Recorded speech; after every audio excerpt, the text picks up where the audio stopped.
जिस इंसान का व्यक्तिगत जीवन अच्छा नहीं है, जो झूठ कपट बेईमानी ठगी करता है, जो उसके विचार ख्यालात अच्छे नहीं हैं, जो चरित्रवान नहीं है, जिसका अपनी किसी भी चीज़ पर काबू नहीं है, खान पान पर, रहन सहन पर, इन चीज़ों के पीछे जो भागता फिरता है, तो उसका व्यक्तिगत जीवन ही खराब है।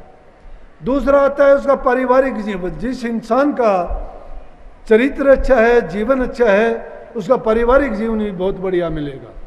और जिस घर के अंदर प्यार और शांति होगी, उसके घर में दया, धर्म, नेम, ये सारी की सारी चीज़ें होंगी। वहाँ उस घर में शांति, लक्ष्मी और धैर्य और सहनशीलता उस घर में वास करेंगी। और ये ज़रूरी भी है। जहाँ प्यार नहीं, प्रेम नहीं, सहनशीलता नहीं, धैर्य नहीं, आपस में जिनके दिलों में प्यार नहीं है, वो के खाक भक्ति करेंगे, उनके विचार तो दूसरे चीज़ों में फंसे रहेंगे। जब इंसान को ऐसा माहौल मिल जाता है, तो उसका तो समझो हमेशा ही एकांत रहता है, हमेशा ही वो भक्ति करता रहता है। ख्यालात इंसान को बढ़ाता है, ख्यालात जो अच्छे रखता है, उस इंसान का जीवन वैसा ही बन जाता है। जैसा ख्याल वैसा हाल। किस प्रकार से पहले भी कभी आया होगा, लेकिन प्रकरण है, आई है बात, हर समय वो ही सत्संगी तो नहीं होते, कि एक बार एक महात्मा के सामने एक वेश्या का मकान था। अब महात्मा रोजाना उठता है, उसके मन में ख्यालात उठता है। घर उसने त्यागा, चोला उसने महात्मा का लिया, ढोंग उसने प्रभु की भक्ति का किया कि मैं प्रभु की भक्ति करता हूँ।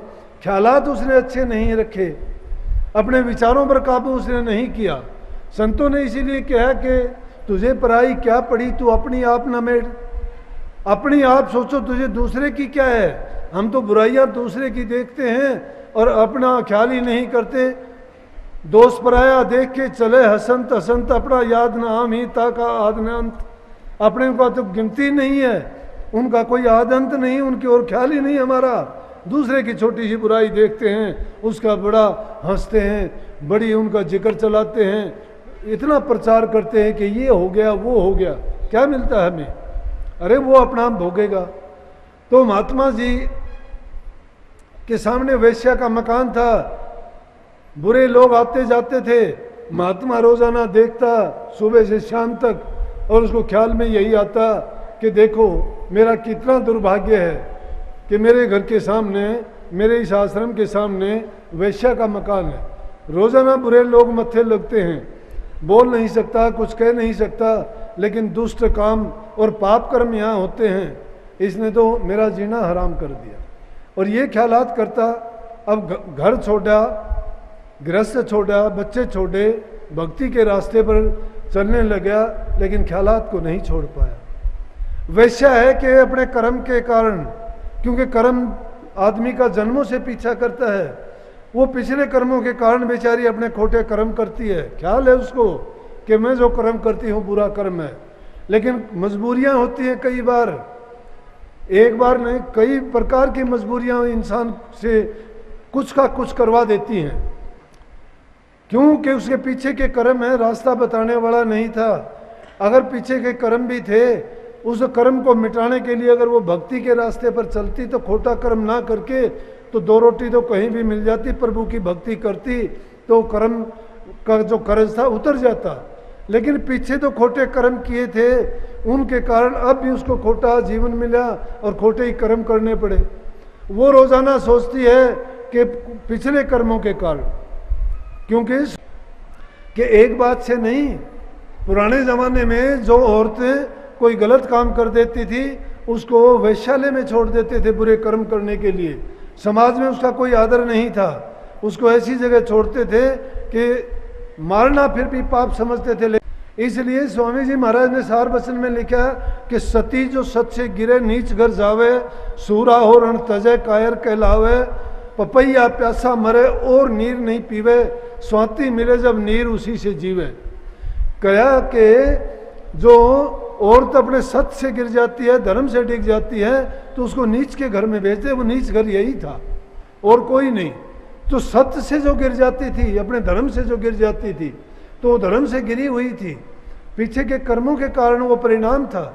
तो वो रोज़ाना ख्याल करती है कि देखो पीछे के तो मेरे कर्म बुरे थे, अब भी मैं खोटे कर्म तो ज़रूर करती हूँ, फिर भी मेरा भाग देखो कि मैं एक महापुरुष के सामने हूँ। और रोज़ाना सुबह उठते से लेके रात तक मुझे उस महापुरुष के दर्शन होते हैं, कुछ तो इसका मुझे फ़ायदा मिलेगा।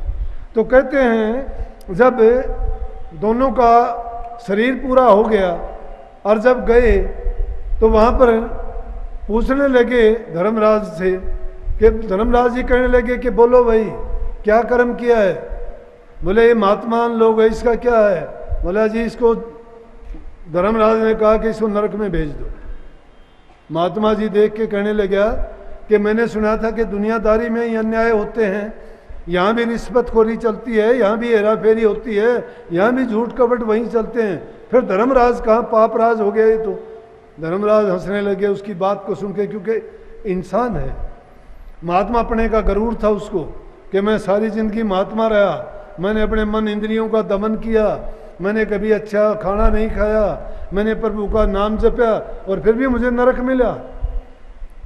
बोला जी खड़ा सुनता रहा, फिर कहने लगे ये कौन है। उसने देखा ये भी आ गई। बोला जी ये वैश्या है, इसने ज़िंदगी में सारे गंदे कर्म किए, लेकिन इसके ख्यालात बहुत अच्छे थे। ख्यालात इसके हमेशा ये रहते थे कि महात्मा के दर्शन करती थी और इसके ख्यालात होते थे कि चलो मैं खोटे कर्म तो करती हूँ, दर्शन तो महात्मा के होते हैं। और उन अच्छे ख्यालात के कारण इसके बुरे कर्म धुलते चले गए, अंतःकरण इसका साफ था। बोला कि इसको स्वर्ग में भेज दो। महात्मा कहने लगे बोला अन्याय है ये, इसको तो तुम स्वर्ग दे रहे हो और मुझे नरक दे रहे हो। बोला तेरे ख्यालात क्या थे। बोला कि मैं तो पछताता था। बोला भक्ति क्यों नहीं की, जो टाइम तूने पश्चाताप में खोया वो भक्ति करने का था। तूने अच्छा बीज नहीं पाप कर्म के बीज बोए, तो उसने दूसरे के बुरे कर्म पर दृष्टि रखी, वही बुरे कर्म तेरा पीछा करते रहे, तू अच्छा कभी कर ही नहीं पाया। और ये बुरा करती थी, बुराई का ख्याल ही नहीं था, बुराई का ख्याल ही नहीं था, उस बात पर कभी इसने सोचा ही नहीं। ये तो फिर भी सोचती थी, उसके लिए पश्चाताप था इसके दिल में। जो इंसान बुरा करता है, पाप करता है, सच्चे दिल से पश्चाताप करता है, पश्चाताप कर लेता है, उसका गुनाह माफ हो जाता है। लेकिन उसका गुनाह किसका माफ होता है, जो सच्चे दिल से तौबा कर लेता है। तौबा करने का मतलब क्या होता है कि कभी भविष्य में वो उस चीज़ को या उस पाप कर्म को नहीं दोहराता। एक बार जो गलती करता है, उस गलती से सबक लेके और उसको सदा के लिए जो तिलांजलि दे देता है, वो बिल्कुल सच्चा, साफ और पवित्र हो जाता है। हम सब के सब पापी हैं संसार में जो आए, क्योंकि हमने कभी ना कभी कोई ना कोई कर्म किया होगा। लेकिन फिर भी हमारा देखो कि इंसान का चोला मिला, उससे भी अच्छा कर्म देखो हमें गुरु मिला, उससे भी अच्छा देखो कि हमें नाम की बख्शिश हुई। और कितने भाग्यशाली हैं कि हमें सत्संग भी मिलता है। सत्संग नहीं मिलता, अवल तो हमें तो यही लेके आए, बड़े भाग मानस तन पावा, ग्रंथ कहते हैं हमारे, बड़े भाग मानस तन पावा। बड़े भाग तो उसी के हैं जिसको मनुष्य शरीर मिल गया, और जिसको सत्संग मिला, गुरु मिला, नाम मिला, उसका देखो कितना ऊंचा भाग होगा। इसलिए आप सब, हम सभी सब इतने भागी हैं कि जिसका कोई बारा पार नहीं है। लेकिन उसको दुर्भाग्य में ना बदलो। ये जीवन इतना अच्छा मिला है, ये जीवन रहते हुए अच्छे कर्म करो, धर्म के रास्ते पर चलो, दूसरे जीवों की सहायता करो, माँ बाप की देवता समझ के पूजा करो। जो माँ बाप की, सास ससुर की देवता समझ के पूजा करता है, उसको किसी भी मंदिर, मस्जिद, गुरुद्वारे में जाने की जरूरत नहीं है। मैं दावे के साथ कह सकता हूँ जीव का कल्याण होगा। घरों में जो प्यार, प्रेम, शांति रखते हैं, उनका घर स्वर्ग जैसा बन जाएगा, क्योंकि उनके विचार भी अच्छे होंगे। मन में शांति जिसकी होगी, वो नाम का सुमरण भी कर सकेगा, ध्यान भी कर सकेगा, उसका भजन अभ्यास भी होगा, और वही शब्द की कमाई कर सकेगा। शब्द की कमाई जो कर लेगा, वो निश्चित रूप से उसका सदा के लिए मुक्ति हो जाएगी, जीव का कल्याण हो जाएगा। हमने तो गुरु साहब से जो शिक्षा मिली, हमारे गुरु बाल ब्रह्मचारी थे, महात्यागी थे, और इतने, मैं कहता हूँ कि कोई छोटे से छोटे काम की भी कोई शास्त्र उन्होंने नहीं पढ़ा, लेकिन मनुष्य जीवन की या मालिक की जो रचना है, जो उसका भेद है, वो उन्होंने योग करके उस सारे ज्ञान को प्राप्त किया। चाहे भाषा की लिपापोती नहीं थी, भाषा की लिपापोती इसलिए नहीं थी कि अक्षर ज्ञान नहीं था, दुनियादारी का जो आपसी तालमेल की शिक्षा है वो नहीं था, लेकिन जो परावाणी है, जिस ज्ञान से जीवों का कल्याण होता है, वो ज्ञान उनके पास था। वो ज्ञान हमने सुना है, उनका बार बार आशीर्वाद मिला, बार बार वो शक्ति जब देह रूप में और अब सूक्ष्म रूप में हर जीव के साथ है। संत कभी जाते नहीं हैं, वो हाजिर नाजिर रह के काम करते हैं, अब भी वही काम करते हैं, सिर्फ देह का फर्क है कि देह रूप में नहीं है। संतों से कभी कोई भूमि खाली नहीं होती, वो सत्य पुरुष का रूप होते हैं, उन्हीं की ताकत लेके आते हैं। नहीं, काल का कोई मुकाबला कर नहीं सकता, काल बड़ा शक्तिशाली है। तो काल के गीत बार बार ना गाया करो, बल्कि जिसके देश में रहते हो उससे भी अच्छा व्यवहार और उसके सम्मान की दृष्टि से देख के उसे बचा जा सकता है, लड़ाई करके नहीं। इसलिए जो तुम्हें वीज़ा मिला है, जो तुम्हें तुम्हारे हाथ में सर्टिफिकेट है नाम का, उस कागज को लेके जब तुम जाओगे, रास्ते में तुम्हें रोकने वाला काल, माया और यम खड़े देखते रह जाएंगे। ये तीन ऐसे जगाती हैं, जगात लेते हैं जीव से, ये लूट लेते हैं इनको जब यहाँ से जाते हैं। लेकिन जो संतों का जीव होता है, उनके पास वो राहदारी होती है कि जिसको देखने के बाद उनमें पूछने तक की हिम्मत नहीं होती। इसलिए प्रेमियों, अच्छा किया करो, टाइम जरूर निकाला करो, दुनियादारी के सारे काम करो, ईमानदारी से सच्चाई के साथ बरतो। अपने अंदर कोई कमियां हैं तो धीरे धीरे करके निकालो। बुराई जैसे हैं, हुक्का बीड़ी जैसी बुराई अब भी काफ़ी लोगों में है। किससे चोरी करते हो? हमारे से चोरी करते हो। क्या करोगे? हमारे से चोरी करके ऊपर वाला सबकी देखता है। उससे डरो, उससे बचो। हम उसी से बचाने के लिए आपको कहते हैं।